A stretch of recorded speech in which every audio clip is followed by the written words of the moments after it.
First of all, let me apologise to everybody. If my voice breaks down in the middle of what I'm saying, it's simply because it's been overused today.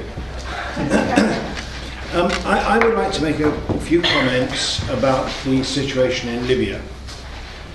I think mainly because of all the changes that took place, maybe the changes in Libya were some of the most surprising, both in the fact that they occurred at all, and indeed in the nature of the changes themselves. It's worth remembering that the crisis in Libya began just over a year ago, on the 15th of February. So in a way, a year on from that date, and some 6 months since the end of the Gaddafi regime, should be a good point at which we can begin to evaluate what may really have happened there. We know about Tunisia, where there appears to be a genuine democratic transition taking place. So the question is the same thing happening in Libya or not? And it seems to me that that's quite an important question, because the nature of the change in Libya was quite different from that in Tunisia. First of all, whereas the Tunisian state was a reality, and what has happened has been a change of regime, on which people in Tunisia have been able to build. There was no state as such in Libya, or rather the state that existed was hollowed out and much weaker than people realised, and certainly very repressive. And secondly, whereas in Tunisia there was a tradition of discussion of political matters, even if only in opposition, in Libya that had not been possible for the previous 40 years, except in very small circles. So I think one needs to ask the question, what then does that mean in terms of the way in which a revolutionary process unrolls and then comes to a conclusion? And as such, because of the nature of Libya, it's an important question to ask.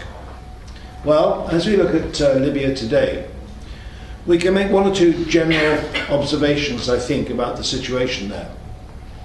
First of all, the National Transitional Council, that body that suddenly emerged at the end of February last year, to general surprise, is still formally in charge of the revolutionary process.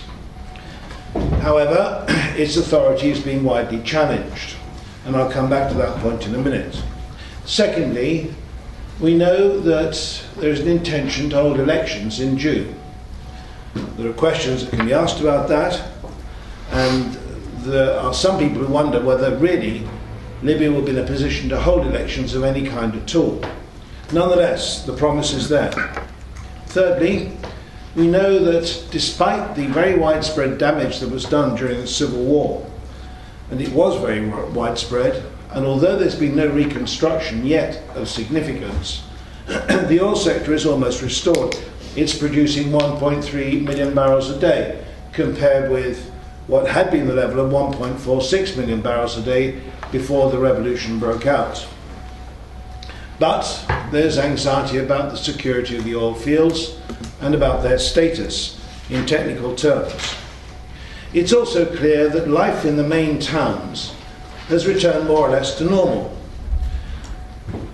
We don't know what's really happening in the countryside, and that's a much more worrying consideration.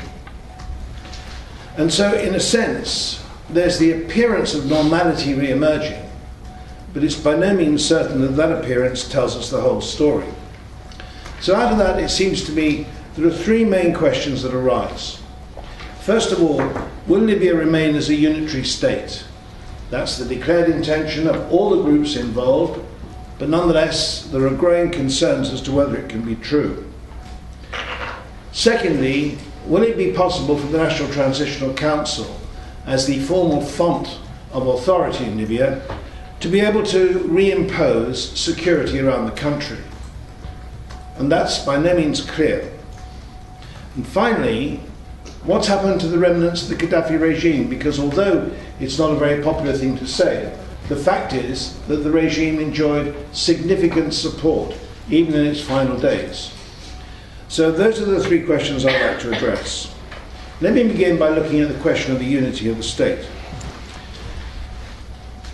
Although it's a tradition, although it's not a tradition, although it's a principle of the revolution that there should be a unitary Libyan state, when the transition process ends. I think one needs to bear in mind that that isn't a necessary situation. There's always been a lot of tension in Libya between East and West. The objectives of Cyrenaica are quite different from those of Tripolitania and the Fezzan. And that was reflected, of course, in the nature of the revolution. And let me just open a parenthesis here, of course. Libya is an unusual country in one important sense. If there is to be a revolution against central authority, you need to bear in mind that the population is concentrated in two cities, one to the east and one to the west. You lose control of one of them, you've lost control of half the country. It's exactly what happened to the Gaddafi regime last year. So that issue of different agendas for Cyrenaica and Tripolitania is not trivial. It's a very significant issue itself. Secondly, quite apart from that issue of a traditional tension between East and West, there is the nature of the revolution too. The revolution began in Benghazi. It's there that the National Transitional Council was formed. Elsewhere, there were spontaneous uprisings in Tripoli itself for a short time, in Misurata, in Zawiya, and in Zintan. And those were not coordinated. They didn't form part of the remit of the National Transitional Council, even though it claimed that in some way it was involved in them. And out of that fact has emerged something else, a profound tension about the real authority that the National Transitional Council enjoys. In the current situation, Libya was liberated by the militias that were formed from those four towns and others. It's estimated there are over 100 militias operating inside Libya today. And they're each run by a military council. And the military councils don't necessarily accept the authority of the Transitional National Council either. And that means that in reality in the towns, that apparent normality that one sees is the result of spontaneous areas of autonomous control by different militias. And the militias are the authority in those areas. They carry out arrests of suspected supporters of the previous regime. They imprison them, they interrogate them, and in theory they're going to try them too. And that means that there is no central state authority to indicate the way in which the state can articulate its legitimate monopoly of violence. That's already produced a stream of abuses and a stream of anxious complaints from those who are supposed to be there helping. Already, Médecins Sans Frontières, for example, has refused to carry on working inside Misurata because it says all it's doing is treating the victims of torture. Amnesty International have just published a report indicating the abuses that have occurred elsewhere in Tripoli and drawing attention to the fact that these are significant abuses of human rights. And therefore, there's a growing concern about the autonomy of the militias, and yet the National Transitional Council appears to be unable to bring them together under some kind of central control. It's tried to establish the nucleus of a new national army, but the militia councils won't accept it. They say, well, we can't afford to accept it until we can see that it can establish its authority. But of course it can't establish its authority until they recognise it. So there's a major impasse, and it's not clear how that's going to be solved. At the moment, the militias are authority, and as such they're unpredictable and they're arbitrary and they're a source of great concern. And then there's another problem too over the question of the unity of the state. When the revolution broke out, part of the National Oil Company, the so-called Arabian Oil Company that handled the oil fields in the east of Libya, broke away to support the National Transitional Council. Now it's arguing that it should annex those oil fields in the east as part of its own domain, thereby giving the East its own autonomous source of finance, should it really want to break away. And increasing anxieties are being voiced that this is in fact the ultimate intention. Were that to occur, Libya will break up. And that must be a source of considerable concern too. Alongside that, there are real concerns about this issue of security.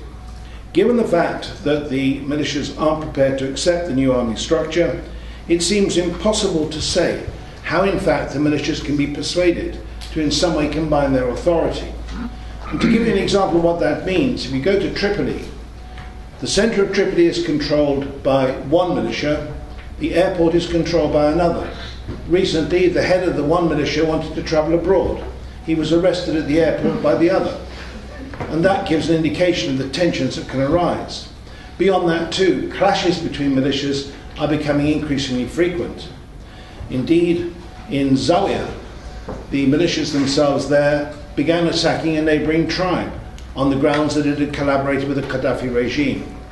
In Togotha, close to Misrata, the town has been emptied of its population, again on the grounds that they collaborated with the Gaddafi regime. Now that kind of process militates against any sense of a reconciliation, and yet without reconciliation the state simply can't continue.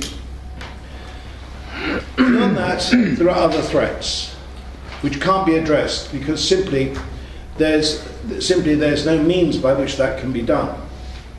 There are threats from the countryside.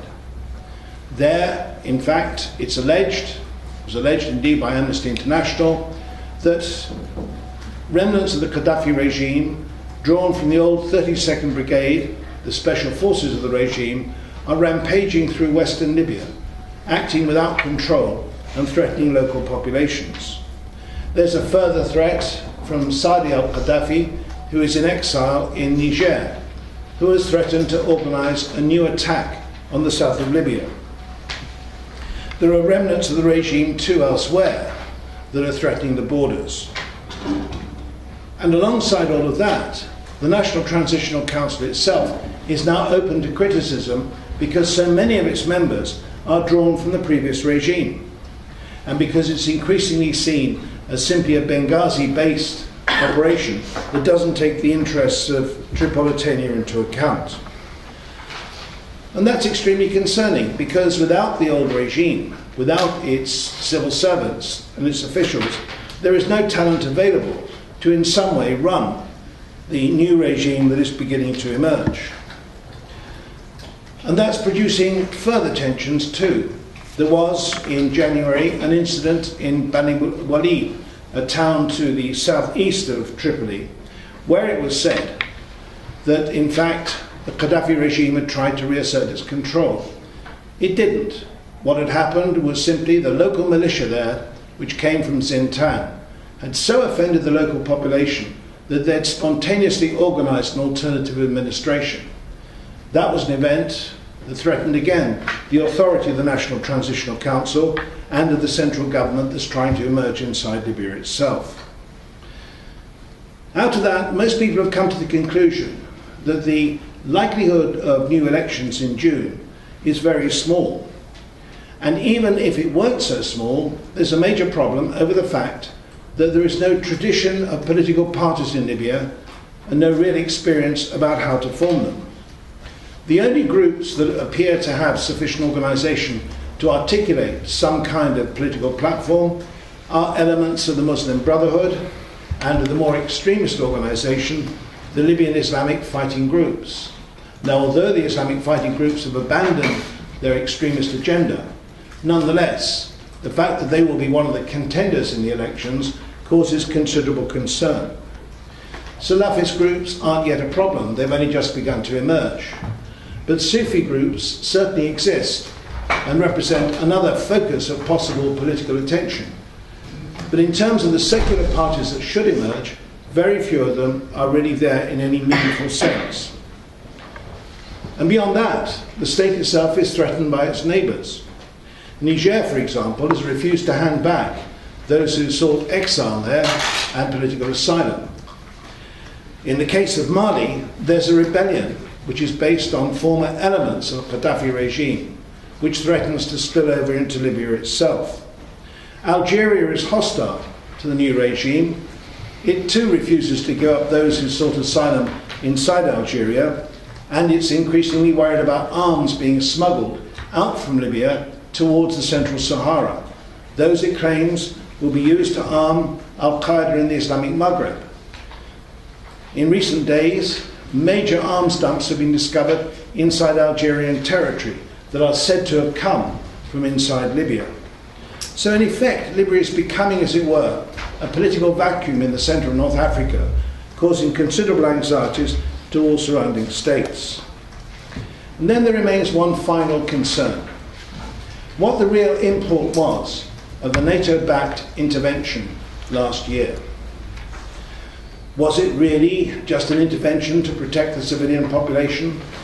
Or was it really an attempt at regime change? And if it was an attempt at regime change, does this mark the beginning of a new approach to the idea of intervention inside the Middle East and North Africa generally? And those concerns are voiced inside the Middle East. Newspaper articles regularly refer to this, and they're voiced also outside. They're even voiced inside NATO itself, because the NATO command structure is furious over the fact that its operations were interrupted by constant demands from London and Paris to engage in more direct and more active intervention to achieve the objective of regime change. The interesting point about that is that the one state that appears not to have been so concerned was the United States. And indeed, last June, the United States used the example of Libya to warn European allies that if they wished to engage in military operations of this kind, they were going to have to organise it and pay for it themselves. And yet, no European state is capable of doing so. But that might give you some insight as to why it is that today, over the question of Syria, leaving apart questions of morality or the appropriateness of policy, no state yet is seriously thinking of intervening militarily there. So in a way, Libya has now become a paradigm for what the new situation in the Middle East might look like if democratic transitions are not smooth. That, I think, is an indication of the true significance of the events that occurred there last year through to this year. Thank you.